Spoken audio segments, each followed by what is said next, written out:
اٹھ کھڑا ہو ابن عمر، وردان نے کہا، خدا کی قسم، یہاں بیٹھ جانے والوں کو موت اٹھنے کا موقع نہیں دیا کرتی۔ ذرا ٹھہر جاؤ وردان، عبداللہ بن عمر نے ہانپتے ہوئے کہا، ذرا میرے پاس رک جا، میں دم لے لوں، ذرا آرام کر لوں۔ تو آرام کرنا چاہتا ہے ابن عمر، وردان نے کہا، آرام تیرے آگے ہے، پیچھے نہیں۔ اس غلام نے مختصر سے الفاظ میں بہت بڑی بات کہہ دی تھی۔ اس کا اثر عبداللہ پر یہ ہوا کہ وہ اٹھ کھڑے ہوئے اور ہونٹوں پر مسکراہٹ لے کر آگے بڑھے۔ وردان ان کے ساتھ رہا۔ عبداللہ یوں لڑے جیسے ان کے جسم پر کہیں خراش بھی نہ آئی ہو، لیکن وہ خون سے نہائے ہوئے تھے۔ ان کا خون بہہ رہا تھا اور ان کی تلوار چل رہی تھی۔ اس روز کا معرکہ ختم ہوا تو عبداللہ اور وردان زندہ اور سلامت پیچھے آ گئے۔ عبداللہ بن عمر زندہ تو تھے، لیکن زخموں سے ان کا حال بہت برا تھا۔ کسی نے سپہ سالار عمر بن عاص کو جا بتایا کہ ان کا بیٹا بری طرح زخمی ہو کر واپس آیا ہے اور اس کی مرہم پٹی ہو رہی ہے۔ اطلاع دینے والے نے سپہ سالار کو وردان کی بات بھی سنائی جو اس نے عبداللہ سے کہہ کر اسے اٹھایا تھا، پھر یہ بتایا کہ اس شدید زخمی حالت میں عبداللہ شام تک لڑے۔ ایسا بالکل نہیں ہوا کہ عمر بن عاص اپنے فرائض کو بھول کر اپنے بیٹے کو دیکھنے دوڑ پڑتے۔ انہوں نے اتنا ہی کیا کہ اپنے ایک قاصد کو بھیجا کہ وہ دیکھ کر آئے عبداللہ کیسے ہیں۔ قاصد دوڑا گیا اور دیکھ کر واپس آیا اور سپہ سالار کو پوری رپورٹ دی کہ وہ کس طرح زخمی ہوئے تھے اور اب بہتر ہو رہے ہیں۔ عرب کا ایک مشہور شاعر ابن عتابہ ہوا کرتا تھا۔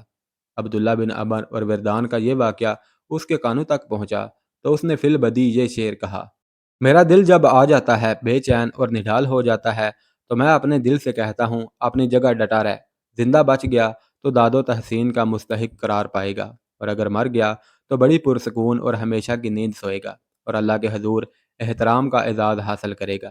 صرف عبداللہ بن عمر اور وردان ہی نہیں، وہاں ہر مجاہد کا ایمان اور جذبہ ایسا ہی تھا۔ عمر بن عاص اس پہلو سے مطمئن تھے، لیکن کیرس نے جو زمین دوز محاذ کھول دیا تھا وہ عمر بن عاص کو پریشان کیے ہوئے تھا۔ صرف ایک گاؤں میں یہ محاذ توڑا گیا تھا۔ عمر بن عاص کے پاس اتنی نفری تھی ہی نہیں جس میں سے کچھ مجاہدین کو وہ دیہاتی علاقے میں پھیلا دیتے۔ اس مجبوری اور کمزوری کا مجاہدین کے پاس کوئی علاج نہ تھا۔ قریون کی یہ ہر روز کی لڑائی مجاہدین اسلام کو مہنگی پڑ رہی تھی۔ رومیوں کے لیے کمک کی کوئی کمی نہیں تھی۔ شہر میں فوج بھی موجود تھی اور لڑنے کے قابل شہری بھی فوج کے ساتھ تھے۔ مسلمانوں کی تعداد روز بروز کم ہوتی جا رہی تھی۔ رومی ہر صبح یہ توقع لے کر باہر نکلتے تھے کہ آج مسلمان ہتھیار ڈال دیں گے یا بھاگ اٹھیں گے۔ ان کی یہ توقع بے بنیاد نہیں تھی۔ وہ دیکھ رہے تھے کہ انہوں نے مسلمانوں کو کتنا زیادہ جانی نقصان پہنچایا ہے، اور اب مسلمانوں کے پاس اتنی نفری رہ بھی نہیں گئی کہ وہ اتنی بڑی فوج کے مقابلے میں ٹھہر سکیں۔ 8 یا 9 دن گزر گئے تھے۔ شہر کے لوگ شہر کی دیوار پر کھڑے ہو کر ہر روز کی لڑائی دیکھا کرتے تھے۔ ان لوگوں کے ساتھ فوجی بھی ہوتے تھے، وہ بھی دیکھ رہے تھے کہ یہ مسلمان آخر کس بل بوتے پر لڑ رہے ہیں۔ جنگی دستور کے مطابق کوئی فوج اتنی تھوڑی تعداد میں اتنی بڑی فوج کے مقابلے میں آیا ہی نہیں کرتی تھی۔ شہریوں اور فوجیوں پر حیرت کا تاثر پیدا ہونے لگا۔ یہ تو وہ دیکھ ہی رہے تھے کہ مجاہدین کس بے جگری سے لڑتے ہیں۔ ایک روز رومی فوج کے کسی عہدے دار کے منہ سے یہ بات نکل گئی کہ ہم جھوٹ نہیں کہتے کہ ان مسلمانوں کے ہاتھ میں کوئی غیبی یا پر اسرار طاقت ہے کہ یہ پیچھے ہٹتے ہی نہیں اور اپنے دشمن کی فوج کو لہو لہان کر کے شکست دیتے ہیں۔ انہیں اپنی آنکھوں لڑتا دیکھو، ان پر ہماری اس فوج سے بھی بڑی فوج غالب نہیں آ سکتی۔ اس فوجی عہدے دار کی یہ بات سینہ بسینہ کانوں کان لوگوں تک جا پہنچی اور سارے شہر میں پھیل گئی۔ شہر کے اور زیادہ لوگ دیواروں پر آ کر مسلمانوں کو لڑتا دیکھنے لگے اور پھر سب کے سب کہنے لگے کہ ان مسلمانوں کو شکست نہیں دی جا سکتی۔ بعض نے تو یہ بھی کہہ دیا کہ یہ غلط نہیں کہ مسلمان جنات کی مخلوق میں سے ہیں۔ یہ اللہ تبارک و تعالیٰ کی خاص مدد تھی اور بڑا خاص کرم تھا کہ شہر کے لوگوں پر اور رومی فوج پر بھی مسلمانوں کی وہ دہشت جو پہلے طاری تھی اور جرنیلوں نے صاف کر دی تھی، وہ دہشت پھر غالب آنے لگی۔ مجاہدین کی بے جگری اور جذبہ اثار کا یہ کرشمہ تھا کہ دشمن نفسیاتی طور پر کمزور ہونے لگا۔ شہریوں میں بد دلی اور بے چینی پیدا ہو گئی تھی۔ تاریخ سے یہ بھی پتہ چلتا ہے کہ بعض والدین نے اپنے بیٹوں کو جو رضاکارانہ طور پر رومی فوج میں شامل ہو گئے تھے لڑائی میں شامل ہونے سے روک دیا تھا۔ وہ کہتے تھے کہ مسلمانوں کے خلاف اپنے بیٹوں کو بھیجنے کا مطلب یہ ہے کہ انہوں نے بیٹوں کو موت کے منہ میں پھینک دیا ہے۔ بڑے بوڑھوں اور سیانوں نے اور شہر کے لوگوں نے یہ بھی کہنا شروع کر دیا تھا کہ مسلمانوں نے ان کی فوج کو شکست دے کر شہر پر قبضہ کر لیا، وہ شہر کی ساری آبادی کو سزا دیں گے کہ شہریوں نے ان کے خلاف اپنے بیٹے لڑائے تھے اور رومی فوج کی مدد کی تھی۔ یہ بھی ایک وجہ تھی کہ شہریوں نے مجاہدین اسلام کے خلاف لڑنا ترک کر دیا۔ جنگ کے مبصرین آج بھی کہتے ہیں کہ صورتحال ایسی تھی کہ مسلمانوں کو وہیں سے واپس آ جانا چاہیے تھا، اور اس قدر زیادہ خطرہ مول لینا کوئی دانش مندی والا اقدام نہیں تھا۔ یہ مبصرین فن حرب و ضرب اور جنگی اصولوں اور امور کو سامنے رکھ کر بات کرتے ہیں، لیکن ان کی نظر مجاہدین کے اندر نہیں جا سکتی، جہاں صرف اللہ کا نام روشن ہے۔ سپہ سالار عمرو بن عاص رضی اللہ تعالیٰ عنہ کے متعلق واضح ہو چکا ہے کہ وہ پیچھے ہٹنے والے مجاہد تھے ہی نہیں، وہ ان خطروں میں کود جانے کو زندگی سمجھتے تھے جہاں موت یقینی ہوتی تھی۔ یہ تو سپہ سالار کی شخصیت تھی، وہاں ہر سالار اور ہر مجاہد جوش ایمان اور جذبہ جہاد سے آگ بگولا بن چکا تھا۔ وہ اب جسم تھے ہی نہیں، وہ تو روحیں تھیں، اور ان روحوں پر اللہ کا ہاتھ تھا۔ مجاہدین نے اللہ کی یہ شرط پوری کر رکھی تھی کہ اگر تم ایمان والے ہو۔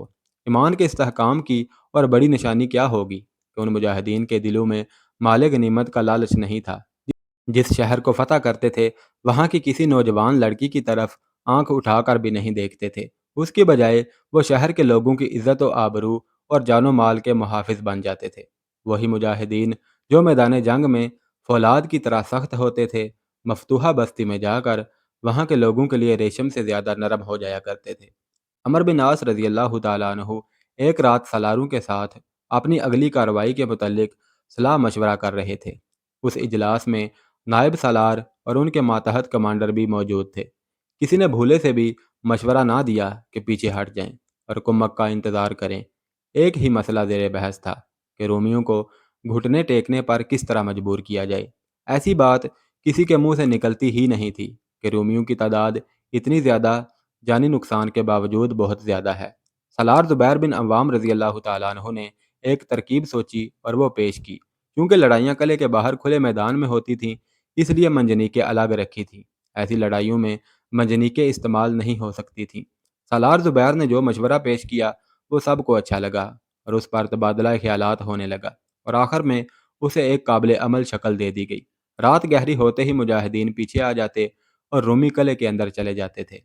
وہ دو تین دستے قلعے کے باہر رہنے دیتے جو نالے اور شہر کی دیوار کے درمیان رات گزارتے تھے۔ اس رات جب مجاہدین پیچھے آ گئے اور رومی فوج اندر چلی گئی اور اس کے کچھ دستے شہر کے باہر رہ گئے، تو آدھی رات کے وقت مجاہدین 3-4 منجنیقیں گھسیٹ کر ذرا آگے لے گئے اور ان میں پتھر ڈال کر ان دستوں پر پھینکنے شروع کر دیے جو قلعے کے باہر سوئے ہوئے تھے۔ ان دستوں میں کھلبلی مچ گئی اور انہوں نے اسی میں عافیت سمجھی کہ قلعے کے اندر چلے جائیں۔ مجاہدین نے یہ کارروائی بھی کی کہ اپنے تیر انداز نالے کے کنارے پر بھیج دیے اور اندر کو بھاگتے ہوئے دستوں پر تیر پھینکنے شروع کر دیے۔ وہ رومی مرد اور عورتیں جو اپنے عزیزوں کی لاشیں اور زخمی دیکھنے آئے تھے وہ بھی بھاگ گئے اور میدان صاف ہو گیا۔ نالا چوڑا بھی تھا اور گہرا بھی۔ اس وقت یہ پانی سے لبریز تھا۔ اس پر لکڑی کے 2 پل تھے جو ایک دوسرے سے دور دور تھے۔ چند ایک مجاہدین اس پلان کے مطابق جو سپہ سالار کے سامنے زبیر بن عوام رضی اللہ تعالیٰ عنہ نے بتایا تھا، تاریکی سے فائدہ اٹھاتے ہوئے نالے میں اتر گئے۔ ان کے پاس لکڑی کاٹنے والے اوزار تھے۔ انہوں نے نالے کے اپنی طرف والے کنارے سے پل کے ستونوں کو کاٹنا شروع کر دیا، لیکن پورے کا پورا نہ کاٹا بلکہ بہت کمزور کر دیا۔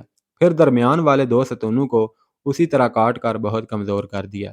یہ کام آسان نہیں تھا، پانی کے بہاؤ میں اپنے آپ کو ایک جگہ رکھنا محال ہو رہا تھا۔ بہرحال مجاہدین نے وہ کام کر دیا جو زبیر بن عوام نے بتایا تھا۔ مجاہدین نالے سے نکل آئے۔ گزشتہ رات مجاہدین نے رومیوں کے باہر والے دستوں پر پتھراؤ کیا تھا اور تیر بھی برسائے تھے، اس لیے رومی اس صبح جلدی باہر آ گئے اور ان کے انداز سے صاف پتہ چلتا تھا کہ وہ غصے میں ہیں۔ مجاہدین تو فجر کی نماز کے بعد ہی تیار تھے۔ انہیں معلوم تھا کہ آج صبح کی تیاری پہلے دنوں سے بہت ہی مختلف ہوگی۔ رومی فوج ہر صبح باہر آتی تھی اور نالے کے پاس آ کر مجاہدین پر حملہ کر دیتی تھی۔ اس صبح رومیوں نے پہلی بار یہ حرکت کی کہ وہ للکارتے ہوئے اور طعنہ امیز نعرے لگاتے ہوئے آ رہے تھے۔ ان میں گھوڑ سوار بھی تھے اور پیادہ بھی۔ وہ تو بڑے جوش و خروش سے دونوں پلوں سے گزرتے آ رہے تھے۔ تمام دستوں کو نالے کے پار آ کر لڑائی کی ترتیب میں ہونا تھا اور پھر لڑائی شروع ہونی تھی۔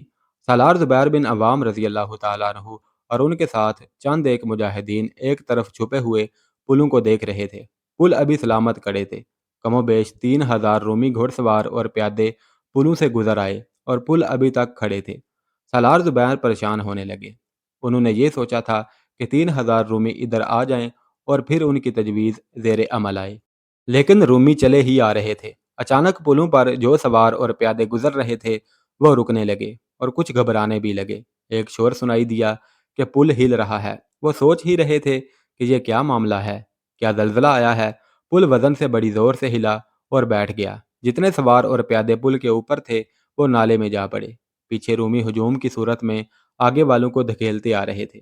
ان میں سے بھی کئی نالے میں گرے اور گہرے پانی میں ہاتھ پاؤں مارنے لگے۔ سالار زبیر کی اسکیم کامیاب ہو گئی۔ 3,000 یا اس سے کچھ زیادہ جو رومی فوج آگے آگے آ گئے تھے وہ اپنے پیچھے شور سن کر مڑ مڑ کر دیکھنے لگے، اور ان میں سے کئی ایک نے مجاہدین کی طرف پیٹھیں کر دی اور نالے میں اپنے ساتھیوں کو بہتا اور تیرتا دیکھنے لگے۔ مجاہدین اسی موقع کے انتظار میں تھے۔ سپہ سالار کے اشارے پر مجاہدین ان پر ٹوٹ پڑے۔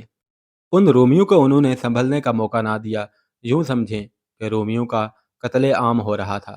نالے کے پاس جو رومی دستے رہ گئے تھے وہ اپنے کٹتے اور گرتے ہوئے ساتھیوں کی کچھ مدد نہ کر سکتے تھے سوائے تیر اندازی کے یا برچیاں پھینکنے کے، لیکن وہاں تو گتم گتھا قسم کی لڑائی ہو رہی تھی، اس لیے رومیوں نے تیر اندازی اور برچی بازی نہ کی۔ وہ رومی سوار اور پیادے جو نالے میں گر گر کر تیر رہے تھے اور دوسرے کنارے پہنچنے کی کوشش کر رہے تھے، ان پر مجاہدین نے تیر چلانے شروع کر دیے، اور شاید ہی ان میں سے کوئی نالے سے زندہ نکلا ہوگا۔ زیادہ تر دستے تو ابھی نالے کے پاس ہی تھے۔ ان کے ساتھ 2 جرنیل بھی تھے، لیکن وہ بوکھلا گئے تھے کہ یہ ہوا کیا ہے۔ انہیں فوراً سوچ لینا چاہیے تھا کہ نالے کے پار آنا ان کے لیے مشکل نہیں، کیونکہ یہ نالا شہر کے ارد گرد نہیں بہتا تھا، بلکہ صرف صدر دروازے والی طرف سے شہر کے ساتھ ساتھ گزرتا آگے نکل جاتا تھا۔ کچھ دور پیچھے اور کچھ دور آگے لکڑی ہی کے 2 پل اور تھے۔ رومی فوراً ادھر چلے جاتے اور پلوں سے گزر آتے، لیکن وہ تو جیسے سوچنے کے قابل ہی نہیں رہے تھے۔ ہر کسی کو ان پلوں کا خیال آ ہی گیا۔ رومی دستے 2 حصوں میں بٹ کر ان دونوں محفوظ پلوں کی طرف چل پڑے۔ ابھی کچھ دور ہی گئے تھے کہ ان پر منجنیقوں سے پھینکے ہوئے پتھر آنے لگے۔ گزشتہ رات کی اسکیم میں عمر بن عاص اور زبیر بن عوام نے یہ بھی شامل کیا تھا کہ ان محفوظ پلوں کے قریب منجنیقیں لگا دی جائیں گی۔ ان دونوں پلوں کو سلامت کھڑا رکھنا تھا کہ کامیابی کی صورت میں مجاہدین کو نالے کے پار جانا اور شہر میں داخل ہونا تھا۔ رومی ان پلوں کی طرف چلے تو ان پر سنگ باری شروع ہو گئی۔ پتھر زیادہ وزنی نہیں پھینکے جا رہے تھے، کیونکہ اس طرح ایک کے بعد دوسرا پتھر پھینکنے میں زیادہ وقت لگ جاتا تھا۔ ذرا کم وزن کے پتھر زیادہ تیزی سے پیچھے جا رہے تھے۔ ایک پتھر کسی ایک آدمی یا ایک گھوڑے کو لگتا تھا، لیکن دہشت اتنی زیادہ ہوتی تھی کہ رومی فوج ان پتھروں سے بچنے کے لیے ایک دوسرے کے پیچھے ہو رہے تھے۔ پتھر دائیں اور بائیں سے آ رہے تھے۔ پیچھے شہر کی دیوار تھی اور آگے نالا تھا، اس لیے رومی دستے ایک دوسرے کو اس طرح دبانے لگے جیسے سر کے گھنے بال آپس میں الجھ جاتے ہیں۔ اگر انسان انسانوں کو دباتے تو اتنا نقصان نہ ہوتا۔ وہاں گھوڑے بھی تھے اور ان پر ان کے سوار تھے۔ اس قیامت خیز ہڑبونگ میں گھوڑے پیچھے بھی ہٹتے اور دائیں بائیں بھی سرکتے تھے۔ اس طرح پیادے گھوڑوں کے درمیان آ کر کچلے گئے اور بعض دم گھٹنے سے مر گئے۔ وہاں کوئی اچھا بھلا آدمی گرا تو وہ گھوڑوں اور پیادوں کے پاؤں کے تلے کچلا مسلا گیا۔ مجاہدین نے اپنے کنارے پر کھڑے ہو کر اس ہجوم پر تیروں کی بوچھاڑ پھینکنی شروع کر دی۔ شہر کے لوگ سامنے دیوار پر کھڑے اپنی فوج کا یہ حشر دیکھ رہے تھے۔ یہ محض بھگدڑ کا مظاہرہ تھا۔ شہر کے اندر ابھی فوج موجود تھی۔ اگر اس کے کمانڈر اپنے دماغ حاضر رکھتے تو پچھلے دروازے سے اپنے دستوں کو نکال کر باہر لے آتے اور دور کے پلوں سے گزر کر مجاہدین پر پہلوؤں سے حملہ کر سکتے تھے، لیکن وہ تو جیسے عقل کے اندھے ہو گئے تھے، اور یہ اللہ کی ایک خاص مدد تھی جو اس کی ذات باری ایمان والوں کو دے رہی تھی۔ اندر والوں نے صرف یہ کیا کہ نالے کی طرف والا ایک دروازہ کھول دیا تاکہ باہر کے فوجی اندر آ سکیں۔ اس دروازے کے سامنے نالے کا موڑ آتا تھا، جس سے نالا دیوار کے کچھ اور قریب ہو گیا تھا۔ اس سے مجاہدین نے یہ فائدہ اٹھایا کہ اس موڑ پر اپنی طرف والے کنارے پر چلے گئے، اور جو رومی اس دروازے سے اندر جانے لگتے تھے مجاہدین ان پر تیر پھینک دے۔ اسی طرح انہوں نے بہت سے رومیوں کو اس دروازے پر ہی رکھا۔ کچھ تو تیر کھا کر اندر جا گرے اور کچھ تڑپتے ہوئے باہر ہی رہے اور گرتے رہے۔ سپہ سالار عمر بن عاص رضی اللہ تعالیٰ عنہ نے حکم دیا کہ دو تین منجنیکوں کو نالے کے قریب لے جا کر اس طرح پتھر پھینکے جائیں کہ دیوار کے اوپر سے شہر کے اندر گریں۔ اس حکم پر فوری طور پر عمل شروع ہو گیا۔ بعض پتھر دیوار پر اس جگہ بھی لگتے تھے جہاں شہر کے لوگ اور فوجی کھڑے تماشا دیکھ رہے تھے۔ اس سنگ باری سے کچھ زخمی ہوئے اور باقی وہاں سے اتر گئے۔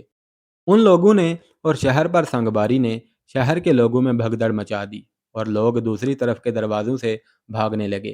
ایک طرف سے سالار زبیر بن عوام رضی اللہ تعالیٰ عنہ مجاہدین کی ایک بڑی جماعت کو ساتھ لے کر دور کے پل سے نالے سے گزر گئے۔ دوسری طرف سے سالار عبادہ بن سامت رضی اللہ تعالیٰ عنہ نے مجاہدین کی ایک جماعت ساتھ لی اور وہ اس طرف والے پل سے گزرے۔ انہوں نے اس چال کے لیے موقع موزوں دیکھ لیا تھا۔ دونوں سالار بڑی ہی تیزی سے اس دروازے کی طرف آ گئے جو بعد میں کھلا تھا۔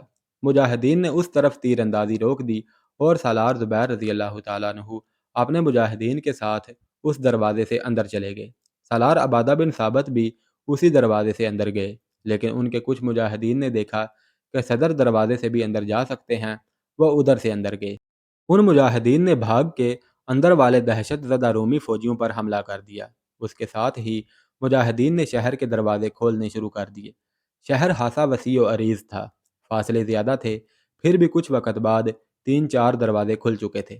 عمر بن عاص رضی اللہ تعالیٰ عنہ نے مجاہدین کی ایک اور جماعت کو شہر میں داخل ہونے کے لیے بھیج دیا۔ اندر گئے ہوئے دونوں سالاروں نے اعلان کروانے شروع کر دیے کہ شہری بھاگنے کی کوشش نہ کریں اور ان کی جان و مال کی اور گھروں کی حفاظت کی جائے گی۔ ساتھ یہ بھی کہا گیا کہ کوئی شہری اپنے فوجیوں کی مدد نہ کرے ورنہ اسے قتل کر کے اس کے گھر کو آگ لگا دی جائے گی۔ اس لڑائی کا تفصیلی ذکر کرنے والے مورخوں نے لکھا ہے کہ مصر کے قبطی عیسائی پہلے ہی کہتے تھے کہ مسلمان جس طرح فتح پر فتح حاصل کرتے آ رہے ہیں اس سے یہی نظر آتا ہے کہ یہ سارے مصر پر قبضہ کر لیں گے۔ بہتر یہی ہے کہ مسلمانوں کا ساتھ دیا جائے۔ یہ باتیں کرتے وہ ہرکل اور کیرس کے ظلم و ستم کو ضرور یاد کرتے تھے۔ قریون کے اندر قبطی عیسائیوں نے رومیوں کا ساتھ چھوڑ دیا اور مجاہدین کے ساتھ تعاون شروع کر دیا۔ تاریخ میں ایسا واضح اشارہ بھی ملتا ہے کہ بعض شہریوں نے تلواروں اور برچھیوں سے رومی سپاہیوں کو مارنا شروع کر دیا تھا۔ جنرل تھیوڈور اور دوسرے جرنیل کہیں نظر نہیں آ رہے تھے۔ ایک طرف سے آواز آئی کہ ہمارے جرنیل پچھلے دروازے سے بھاگ گئے ہیں۔ یہ ایک آواز کئی آوازیں بن گئیں اور سارے شہر میں خبر پھیل گئی کہ جرنیل اور دوسرے کمانڈر اپنی فوج کو چھوڑ کر بھاگ گئے ہیں۔ اس خبر کا یہ اثر ہوا کہ ان کے فوجی بھی بھاگنے لگے، لیکن انہیں بھاگنے نہ دیا گیا۔ اب تمام مجاہدین اندر آ چکے تھے۔ انہوں نے رومیوں کو کاٹنا شروع کر دیا۔ آخر قریون پوری طرح مجاہدین اسلام کے قبضے میں آ گیا۔ یہ فتح ایک معجزے سے کم نہ تھی۔ خود مجاہدین اور ان کے سالار بھی حیران تھے کہ انہوں نے یہ فتح کس طرح حاصل کر لی ہے۔ رومیوں پر تو اس کا بہت ہی برا اثر پڑا۔ جنرل تھیوڈور نے اپنی فوج کا جو حوصلہ اور جو جذبہ بڑی مشکل سے زندہ و بیدار کیا تھا وہ پھر دم توڑ گیا۔ اب اسکندریہ مجاہدین کی آخری منزل تھی، لیکن بہت ہی دشوار اور خطرناک۔